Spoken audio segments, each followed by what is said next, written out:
What's up, guys?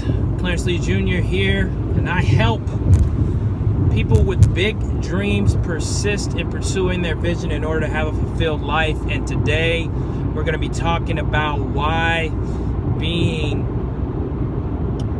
gracious, why being a giving person is better than being selfish. And so I'll start. I was listening to a podcast recently, and I just amazed at the conversation, and it was talking about, when you go to a place to do some networking, what's the best way to go about doing networking. And the guy was on the podcast, the guest was talking about this idea of being gracious, and how that's kind of your best strategy, if you will, of making lasting relationships. And I just resonated with that because, if you've seen some of my stuff, or you've read some of the emails I sent out, this year in 2017, I really kind of told myself, I just wanted to focus on service. How can I serve people? What ways could I serve to just help other people get where they want to go? And so that's how it kind of led me to shoot this video. So here's the idea. Everybody is going to, at some point in their life, just be all about them. Play to their interest at all times. So and there's a time and place for these things. And so I don't want people to think, I'm saying, you can never think about your needs. That's not what I'm saying. In the case of, you wanting to, find your best place of significance in the world, that I believe is going to be found in your area of service. And so having a mindset of a servant, or a mindset of somebody that is gracious, or a mindset of somebody that's giving, you look out into the world and you say to yourself, where can I help somebody else? So what can I do? How can I take the skills and the mindset, or whatever resources that I have, and give those to other people so that they improve, or so that their lives improve? And having a mindset of a servant, opposed to having a mindset of someone that is, has a motive, or has an ulterior motive. So it's like, if you go into a place to network and all you're thinking about is, how am I gonna, make enough contacts so that I can grow my business, and I can get these people to do whatever I want them to do, like buy a service for me, or pick me up as a consultant, or something like that. So you can look at it that way, but that motive is going to come out in the way that you present yourself, is going to come out in your conversation. And so it's really a bad way to build relationships when you're going in with a motive that you don't kind of disclose up front, that you're just, you're kind of secretly, wanting to develop this relationship so this person can spend some money with you. And a better way, a more effective way, and easier, honestly, is to go into a conversation or a situation and try to figure out how you can serve somebody. Try to figure out how you can help them. Try to figure out how the resources that you have can be helpful to them in getting what they want. And I think that Jim Rohn has this quote, but it's like, you can have, you can get as much as you want as long as you help enough other people get what they want. And that is absolutely a universal law in life. So people are going to be more willing to help you if you have helped them. That is just the way it is. That is how people are wired in this world. And you have to be a giver in order to receive. So it's like, the best way to do that is to have a mindset that I'm just going to serve as many people as possible. I'm going to make myself of value to them because of the service that I can provide them, because of the help that I can give them, because of how gracious I can be with my time, my resources, and things like that. And so you say, well, how am I supposed to grow my business if I can't going into this situation with, this motive and this intention to grow my business or to make make this event profitable for me. And, honestly, that's where a little bit of faith is going to have to come in. You're going to have to believe that if you put enough good out into the world, that good's going to come back to you. And I've got numerous examples of times when I've given to someone or just helped someone out or just mentored somebody, and that has turned into a relationship that has flourished years and years later. So I'll just give you one example. There was a individual that I met, young guy that I met years and years ago, reached out to me and just had an interest in him, just was trying to figure out what he wanted to do with his life, had this plan.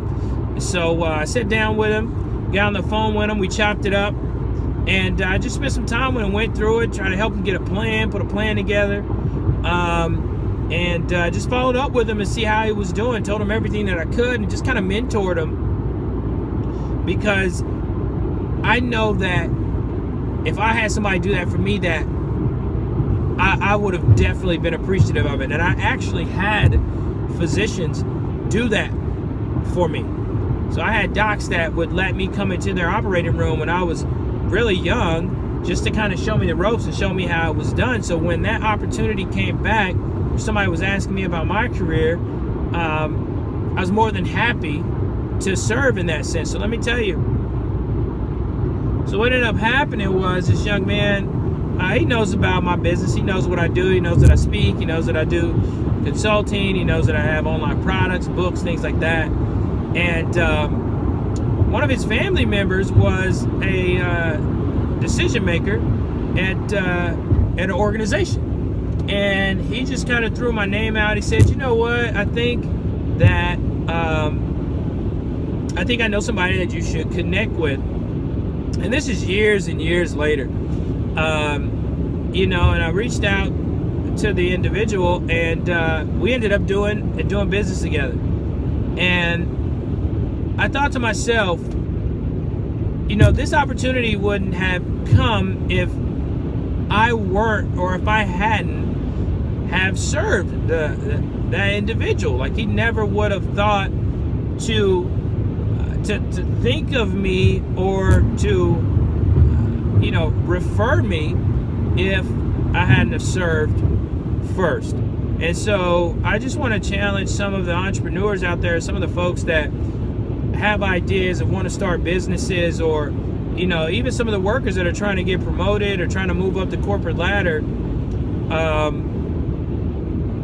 How much are you serving? How much are you being of service? And would you say that you have a service mentality? Would you say that you have the mindset of a servant? And the servants, I personally feel people are more comfortable when you're a servant, when they know, because they know where your intentions are, right? They know where your heart is. They know that you aren't just talking to them because you're trying to get more business. I mean, that's so superficial, and it's just whack. I mean, it's a horrible way to build a relationship. And relationships are the money. The relationships are the money in business. Relationships are the money in life. Relationships are the currency of life. So, how you make people feel, the relationship, how you are, the type of person you are, that's the legacy that you're going to leave. Like, that is what's going to go before you. That's your reputation. That's what's going to precede you in life. That's what people are going to remember about you, are the relationships that you have with them. So if you're able to build amazing relationships through a servant mentality with people, even the people that you do business with, this understanding that I'm here to serve, I'm here to make myself of value, irrespective if you can reciprocate, or irrespective if you can do something for me at the same level. So the idea is maintain the mindset of a servant, no matter at what level you are. And one of my mentors, and I just spending time with him. He's a retired Air Force Colonel, Colonel Williams. Just spending time with him, and I tell a lot of quotes that he told me. But he said one of the things about leadership is that when you go to a new place, the first thing that you should be thinking, and the first thing you should be communicating when you meet new people and you're in a level of leadership is, how can I make your life better? So you go in and ask them what you can do for them, the people that you're leading.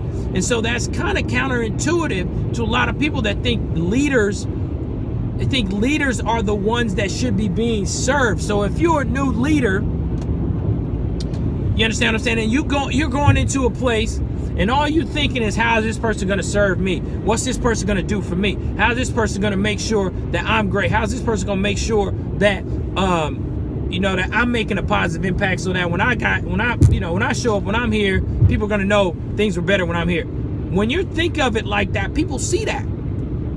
People see that and they feel that. And nobody wants to feel as if they are just there, or you just see them for how they can serve you. So that's the leadership tip, as well as the network and marketing tips today. But one, always be gracious, always be giving, always have the mindset of a servant.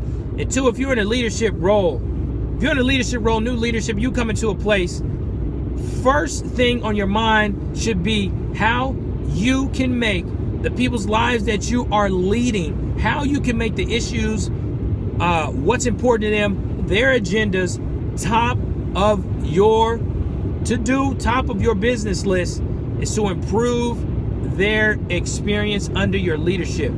All right, guys, I hope this was valuable to you. I'm totally excited about what we've got coming up. I'm going to be releasing Persist pre-orders very, very soon. Tell you quickly about the bonuses. I've got an online companion course, an additional 5 hours of training that I'm going to drip over 10 weeks, going over every excuse that I talk about in the book. Persist, how to beat the things that make us quit. I go over the top 10 excuses that keep people from living their dreams, and I debunk them. Okay, I go in and I called on a lot of positive psychology research, a lot of behavioral management, a lot of behavioral change research when it comes to this, because changing your mindset and changing your behavior, they all go together, and persisting is kind of at the groundwork of that. And so there's a lot of research on grit. So, this book is going to change lives. If you get it in your hands, if you've got a vision, this book isn't for everybody. If you don't have a vision, or you don't have a goal for your life, or you don't understand what you're trying to do with your life, me teaching you how to persist is going to be pointless. Because what are you going to persist for? What's your big why? What's the big reason you're going to persist for? You won't know. So the book's not going to be of service to you. It is for the people that have big dreams. It is for the person that's got a vision for their life. They're trying to figure out how to make happen. They want to quit, or maybe they've quit on it, but they just haven't given up completely. Persist is then going to give you the tools to attack whatever excuse that's in your brain. It's going to give you exercises. I'm going to give you the information. I'm going to give you the exercises. Then I'm going to give you the online course, right, for you to go and work on yourself every single day to make sure that you remove that excuse from your life. And the other bonus is I've got an online community of Persist. Call them Persisters. So I'm building an online community. It's going to have a Facebook group, and also in the online course module, in that interface, there's going to be a way to ask questions, and I'll be able to coach you guys in there. You'll be able to ask me questions, and we'll be able to help you move forward. All right, guys, I hope this video was helpful for you. Share it, subscribe to my YouTube channel, connect with me on Twitter and Facebook, Instagram. I'm CM Lee Jr. on all of those. And until next time, guys, I was interacting with a young lady not too long ago, and I told her I was a speaker and that I wrote books, and she said, give me a one-liner. Give me, as we got ready to go, give me something. Tell me something. Give me a quote. And I'm like, oh, what do I want to say? What quote do I want to use here? And so I'll tell you guys what I told her. Very simple, very straightforward. Very simple, very straightforward. Always dream big. And number 2, do not give up too quick. All right, guys. I hope all is well. Till next time, God bless, Godspeed. Get to it. Let's go.